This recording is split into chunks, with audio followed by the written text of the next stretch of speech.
తాజాగా సుప్రీంకోర్టుకు సంబంధించి ఎలక్షన్ కమిషన్ సంబంధించి కొన్ని కీలకమైన పరిణామాలు చోటు చేసుకున్నాయి. సుప్రీంకోర్టు ఎలక్షన్ కమిషన్కు తర్వాత కేంద్ర ప్రభుత్వానికి రాష్ట్ర ప్రభుత్వాలకి నోటీసులు జారీ చేసింది. ఉపాధ్యాయ అనే ఒక న్యాయవాది దాఖలు చేసినటువంటి పబ్లిక్ ఇంట్రెస్ట్ లిటిగేషన్ ఆధారంగా. అంటే ఓట్లు వేసేటప్పుడే ఓటుకు మనం చేసే ఓటుకి ఈ ఆధార్తో లింకప్ చేసి ఉండాలి. అదే సమయంలో finger and iris biometric verification ఉంటే ఈ ఘోస్ట్ ఓటింగ్ కానీ డూప్లికేట్ ఓటింగ్ కానీ వీటిని చెక్ పెట్టవచ్చు అని చెప్పి ఆయన అభిప్రాయపడిన అంశం. దీనికి అనుగుణంగానే సుప్రీంకోర్టు కూడా నోటీసులు ఇచ్చింది. దీన్ని ఎలా తీసుకోవాలి? ఖచ్చితంగా ఈ నోటీసులను స్వాగతించాలి. ఇది ఏమవుతుంది, ఇది మా వల్ల అవుతుందా కాదా, ఇప్పట్లో చేయలేము, ఇట్లాంటి ప్రకటన కూడా రావచ్చేమో వాళ్ళ నుంచి. కానీ ఏ దేశంలోని ఎన్నికల ప్రక్రియ సులభతరం అవడం, అకౌంటబిలిటీ పెరుగుకుంటూ ఆబోవాలి. మనకు భయాలు పెరుగుతూ వస్తున్నాయి. ఇంతకుముందు రెహమాన్ గారు ఏంటి, నా ఓటు ఉందా లేదా, దొంగోట్లు ఉన్నాయా లేవా, ఈ చర్చ చెప్పినాడు. ఇప్పుడు పరిస్థితి ఏమైపోయింది, ఆ నుంచి పోయి నా ఓటు నేను వేసినోడికే పడిందా లేదా అనే చర్చకు వచ్చేసినాం. ఒకప్పుడు నా ఓటు ఉందా లేదా, ఇప్పుడు నా ఓటు నేను వేసినోడికే పడిందా లేదా అని డౌట్. ఇది ప్రజాస్వామ్యానికి చాలా ప్రమాదకరం. ఇప్పుడు ఆంధ్రప్రదేశ్లో ఎలక్షన్ కమిషన్ దేనికి సమాధానం చెప్పలేదు. దొంగ ఎవరు ఓట్లు వాళ్ళే వేయాలి అనేది చాలా న్యాయమైంది. ఇప్పుడు అమెరికా లాంటి దేశాల్లో 4-5 రోజుల పాటు ఎలక్షన్ జరుగుతూ ఉంటుంది. ఎందుకని, ఇవుడు ఓటు వాడేస్తాడు, ఇంకో ఓటుని ఇవుడు చేయడానికి స్కోప్ లేనటువంటి ఒక పటిష్టమైన వ్యవస్థ ఏర్పాటు చేశాం. మనం చేసుకోలేమా?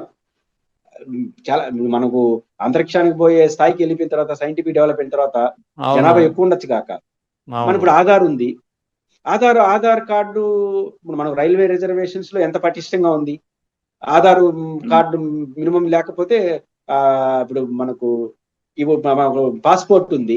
పాస్పోర్ట్ నేను ఆధార్ కార్డులో నా సర్టిఫికేట్ లో చాలా లోపాలు ఉన్నాయి, నాకు తెలియదు ఇన్నేళ్ళు. ఖచ్చితంగా పాస్పోర్ట్ కాడికి పోయేసరికి అన్ని లోపాలు బయటపడిపోయినాయి. అంటే మనకి టెక్నాలజీ లింక్ చేస్తే అన్ని బయటకు వస్తున్నాయి.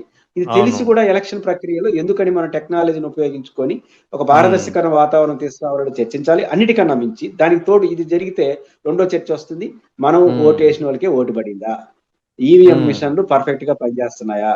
రెండోది, ఎలక్షన్ కమిషన్ అకౌంటబిలిటీ ఆన్సర్. మన ప్రకాల ప్రభాకర్ గారు లేవనెత్తిన అంశాలు చూసుకున్నప్పుడు సాయంత్రం 5 నుంచి ఉదయం 2 గంటల వరకు ఎలక్షన్ జరగడం ఏంటి, సరే జరిగింది దీంట్లో అప్ అండ్ డౌన్స్ ఏంటి, day time up and downs అంటే యాక్సెప్టబుల్. రెహమాన్ గారికి ఉదయం 10 గంటలకు వస్తాడు, నాకు 11 గంటలకు వస్తా.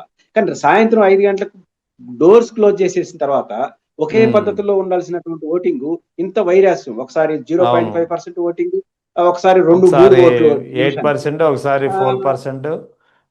ఎట్లొచ్చింది? ఎందుకంటే తెల్లారితో వస్తే అర్థం చేసుకుంటా, ఎందుకంటే షరతులు లేవు. కానీ 5 గంటలతో షరతులు డోర్ క్లోజ్ చేసేస్తారు. 5 తర్వాత లోపల ఉంటే డోర్ క్లోజ్ చేసి స్లిప్లు ఇచ్చేస్తారు. అప్పుడు క్రమ పద్ధతిలో ఓటింగ్ జరగాలి. పరకాల ప్రభాకర్ గారు చెప్పిందంతా తప్పని ఒప్పని నేను జోలికి వెళ్ళట్లా, కనీసం ఖండించదు ఇంతవరకు ఎలక్షన్ కమిషన్.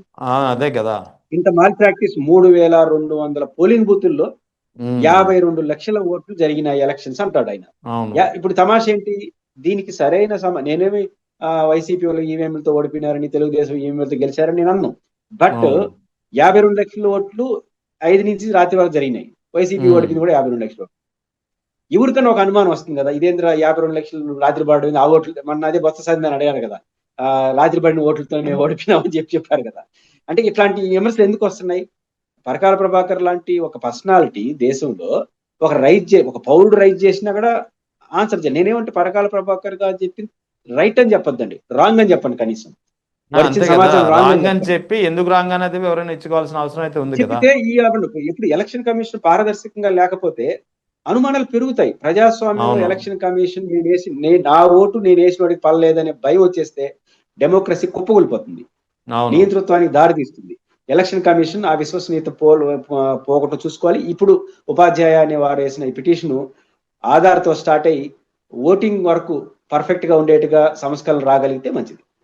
ఆయన ఇంకోటి కూడా చెప్పారు కదా సార్, ఒకటి కేవలం ఘోస్ట్ ఓటింగ్, తర్వాత డూప్లికేట్ ఓటింగ్, తర్వాత ఇంపర్సనేషన్ ని అరికట్టడమే కాకుండా ఏదైతే రియల్ టైం ఓటింగ్ అంటే ఏ బూత్లో ఏ క్షణంలో ఎంత ఓటింగ్ నమోదైంది అనేది ఒక రియల్ టైం ఓటింగ్ యాక్యురేట్గా వస్తుంది. ఆధార్తో దీన్ని లింకప్ చేసి finger and iris biometric verification నిర్వహిస్తే ఖచ్చితమైనటువంటి యాక్యురేట్ రియల్ టైం ఓటింగ్ అనేది పర్సంటేజ్ వస్తుంది అంటే అని క్లియర్గా చెప్పారు.